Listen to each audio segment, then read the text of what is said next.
see you there. Welcome to Cooking with Joe. I'm Joe. You know, these red velvet cupcakes remind me of something else that's world famous. My Red Army. Clever, smooth to the touch, and bloodthirsty, just like these cupcakes. Now for a little background about our host. Joseph Vissarionovich Zugashvili, the man you may know today as Joseph Stalin, was born in Gori, Georgia on December 18, 1879. From an early age, Joe knew he would do great things. Under the great leader Lenin, Stalin held many titles such as the Commissar of Enforcement, Commissar of Nationalities, Commissar of Financial Requisitions, and Commissar of General Party Membership. Joe is highly intelligent and because of his peasant roots, can be friend to all. Heading into the 1920s, I had two main goals in foreign policy: large-scale imperialism and a worldwide Bolshevik revolution. The Comintern, short for Communist International, was our main means of working towards an international proletariat revolt. Each year, we held a World Congress with socialist parties and government representation from dozens of countries. Although Lenin was the most prominent figure in the Comintern in its early years, I became increasingly active following his death and... Damn it, Trotsky! I'm sorry about that. I became increasingly active following his death in 1924. The other countries often complained that we held too much of the power. However, as I wrote in 1920, the USSR is the base of the world revolutionary movement, and the revolutionary movement cannot be defended and promoted without defending the USSR. Another key aim in the 1920s was establishing good relationships with Germany. In 1922, I signed the Treaty of Rapallo, in which Germany and the USSR abandoned any economic and territorial claims against each other.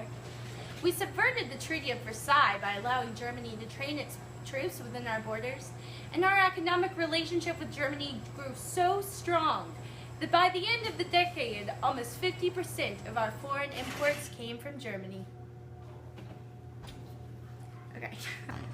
And now we enter the 1930s, a pivotal time for my precious Red Army cupcakes. We were diplomatically isolated from all other countries' pastries for the early 1930s, but when the Comintern ordered the Communist Party of Germany to help the Nazi Party to hopefully cause revolution, my little cupcakes shivered in their wrappers because we realized German militarism was becoming a legitimate threat.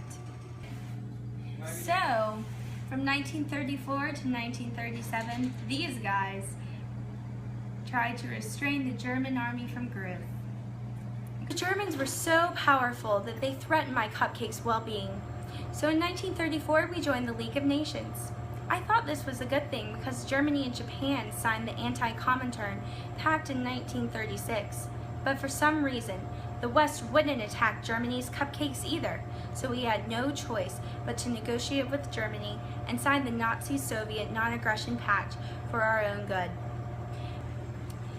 And now, it is time for the 1940s, but I am just too emotional to talk about that. So I'm going to turn it over to my correspondent. Quit Stalin. Let's talk about the 40s. This has been Joe for Cooking with Joe. The 1940s was a time full of conflict in the USSR. Revolutions popped up all over Europe, from Greece to China, and they corresponded directly with Russian nationalism dating back to the Tsars. The Cold War also stemmed from Stalin's will to spread Soviet influence west. Stalin's disagreement with the United States regarding political rule was just a part of who he was, and he enjoyed the tension it created. Soviet foreign policy in the late 1940s was described as belligerent and always applied pressure to politically sensitive areas. This is what helped Stalin eventually control most of Eastern Europe.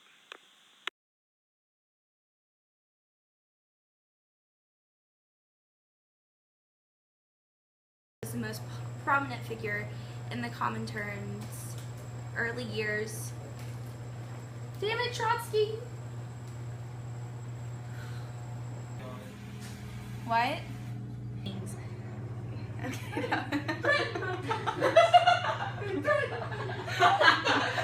Stop. Okay, ready? Exactly what I'm